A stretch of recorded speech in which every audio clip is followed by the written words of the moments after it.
പലപ്പോഴും നമ്മൾ ചോദിക്കുമ്പോഴും സംസാരിക്കുമ്പോഴും ഇപ്പോഴില്ല എന്നാണ് പറയാറ്. ഇപ്പോൾ ബി ജെ പിയിലേക്ക് പോകുമോ? ഇല്ല, അതിനെക്കുറിച്ച് ആലോചിച്ചിട്ടില്ല, ഇപ്പോഴില്ല. അപ്പോൾ ബി ജെ പി എന്നതൊരു ഓപ്ഷൻ ഇതുവരെ തള്ളിയിട്ടില്ല പൂർണ്ണമായിട്ടും. ബി ജെ പി എന്ന് മാത്രമല്ലല്ലോ, CPI ഉണ്ട്, കോൺഗ്രസ് ഉണ്ട്, മറ്റു പാർട്ടികളുണ്ട്.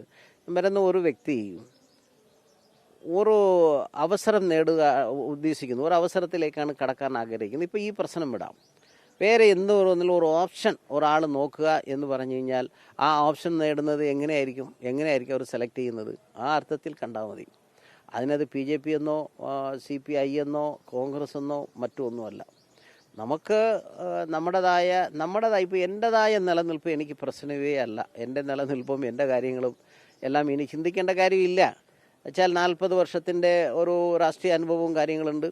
ഇനി മക്കളുടെ വിവാഹ ചടങ്ങിലേക്ക് കിടക്കുന്ന കാലമായി. അതുകൊണ്ടും ഒരു വലിയ രാഷ്ട്രീയ പ്രവർത്തനത്തിന് പോകണമെന്ന ആഗ്രഹമില്ല. പക്ഷെ കാലങ്ങളായി നമ്മളോടൊപ്പം നിന്ന ആളുകൾ, സഹായിച്ച ആളുകൾ, അവരുടെ മക്കൾ, അവരുടെ ജീവിതം, ഇതെല്ലാം ചിന്തിക്കുമ്പോഴാണ് വേറെ ചിന്തയിലേക്ക് പോകേണ്ടി വരിക. ഇപ്പോൾ തെരഞ്ഞെടുപ്പിൽ സജീവമായില്ല, സ്റ്റേറ്റ് സെക്രട്ടറി അടക്കമുള്ളവർ ആവശ്യപ്പെട്ടിട്ടും ഇറങ്ങിയില്ല. ഒന്നും നമുക്ക് പ്ലാൻ തന്നില്ല, അവരല്ല തരേണ്ടത്, അതിനെ ഉത്തരവാദപ്പെട്ട ആൾ തന്നില്ല.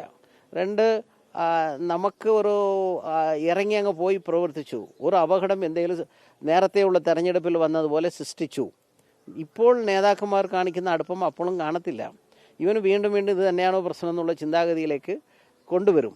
ഇനി അതല്ലേലും ജാതി പ്രശ്നങ്ങൾ ഉയർത്തിക്കൊണ്ടുവരും. ഇതല്ലേൽ പോലും നമ്മളെ ഞാൻ വോട്ട് ചോദിച്ചു, ഇറങ്ങിപ്പോയി, പ്രവർത്തിച്ചു. നാളെ രാവിലെ അവർക്കൊരു ഒരു ആവശ്യം വന്നു, എന്നെ വിളിച്ചു, ഇങ്ങനെ ഒന്ന് പറയണമല്ലോ എന്ന് എനിക്ക് പറയാൻ പറ്റുന്ന അവസരം ഇപ്പോൾ ഇല്ല. തെരഞ്ഞെടുപ്പിൽ നിന്ന് മനഃപൂർവ്വം മാറ്റി നിർത്തപ്പെടുകയായിരുന്നു. അതാണല്ലോ എന്ന് ഞാൻ കരുതുന്നു. എന്നെ കുറ്റം പറയേണ്ട കാര്യമില്ല. അത് ഇപ്പോൾ ഒരു ബൂത്ത് സെക്രട്ടറി പാർട്ടി മെമ്പർ വിളിച്ചാൽ ഇന്ന ആളോട് പറയണമെന്ന് പറയുമ്പോൾ ഞാൻ പറഞ്ഞിട്ടുണ്ട്. പക്ഷെ നേരിട്ട് ഇറങ്ങിപ്പോവുക അതല്ല. ആരാണോ എന്നെ ലീഡ് ചെയ്തുകൊണ്ട് ഒരു ബൂത്തിലേക്ക്, ഒരു ബൂത്ത് സെക്രട്ടറി എന്നെ ലീഡ് ചെയ്യുകയാണ്, സഖാബെ ബാധേ ആ വീട്ടിൽ പോകണം. അങ്ങനെ ഒരു ബൂത്ത് സെക്രട്ടറി, ഒരു local committee member, branch secretary, ബഹുജന സംഘടനയുടെ ഒരു നേതാവ് എന്നെ വിളിക്കുന്നുണ്ടെങ്കിൽ ഞാൻ അവരോട് കൂടെ പോകുന്നുണ്ടെങ്കിൽ നാളെ പറയുകയാണ്, സഖാവ് ഇന്നാൾ നമ്മളാ പോയ വീട്ടുകാരനെങ്കിലും ഒരു അവസരമുണ്ട് എന്ന് പറഞ്ഞാൽ എനിക്ക് ചെയ്യാൻ പറ്റണം. 2, ഈ എന്നെ ലീഡ് ചെയ്യുന്ന ബൂത്ത് സെക്രട്ടറി കൊണ്ടുപോയി അതിന് നാളെ ഈ ഔദ്യോഗികമായ ആൾ ചോദിക്കാതെ നിന്നെ ആരാ കൊണ്ടുപോകാൻ പറഞ്ഞേ, പാർട്ടി നിന്നെ ചുമതലപ്പെടുത്തിയോ എന്ന് ചോദ്യത്തിന് അവർക്ക് എന്താ മറുപടി? അപ്പോൾ സംഘടനാപരമായ കാര്യങ്ങളിലേക്ക് നീക്കുപോക്കില്ലാത്തതിൻ്റെ പ്രശ്നം. അല്ലാണ്ട് ചുമ്മാ മൈക്കിൽ പോയി പ്രസംഗിക്കാമെന്നോ? അങ്ങനെയാണെങ്കിൽ ഞാൻ കൺവെൻഷന് പോയി, ഞാൻ 2ാമത്തെ ലൈനിലാണ് ഇരുന്നത്, മുൻനിരയിലല്ല. മുൻനിരയിൽ ഇരിക്കണം എന്നുള്ള ആഗ്രഹവും ഇല്ല, ഒത്തിരി ഇരുന്നതാണ്. അതിൻ്റെ എല്ലാം പാർട്ടിക്ക് ഗുണം കിട്ടിയിട്ടുമുണ്ട്. അപ്പോൾ ബാക്കിലിരുന്നു. വേണമെങ്കിൽ ജോയ്സിന് ഒരു ചിഹ്നത്തിൽ വോട്ട് ഒരു 2 സെക്കൻഡ് കൊണ്ട് അവസാനിപ്പിക്കണം എന്ന് വേണേൽ എന്നോട് ആവശ്യപ്പെടാം. അത്ര പ്രാധാന്യം ഇല്ല എന്നാണല്ലോ ആ യോഗത്തിൽ എന്നെ ബോധ്യപ്പെടുത്തിയത്.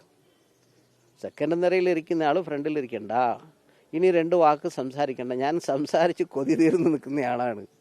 പക്ഷേ അതിൻ്റെ ഒരു പ്രാധാന്യം, ആ തെരഞ്ഞെടുപ്പിൻ്റെ പ്രാധാന്യം, സംസ്ഥാന നേതാക്കൾ പോകണം, നീ നിർബന്ധമായും പോകണം എന്ന് പറഞ്ഞതിൻ്റെ അവർ കണ്ട പ്രാധാന്യം ഇവിടെയുള്ള നേതാവിനെ കാണുന്നില്ല എങ്കിൽ നീ അതിൻ്റെ കാര്യമില്ല, പാർട്ടി അതിനേക്കാളും ശേഷിയുണ്ടെന്നുള്ളതാണ്.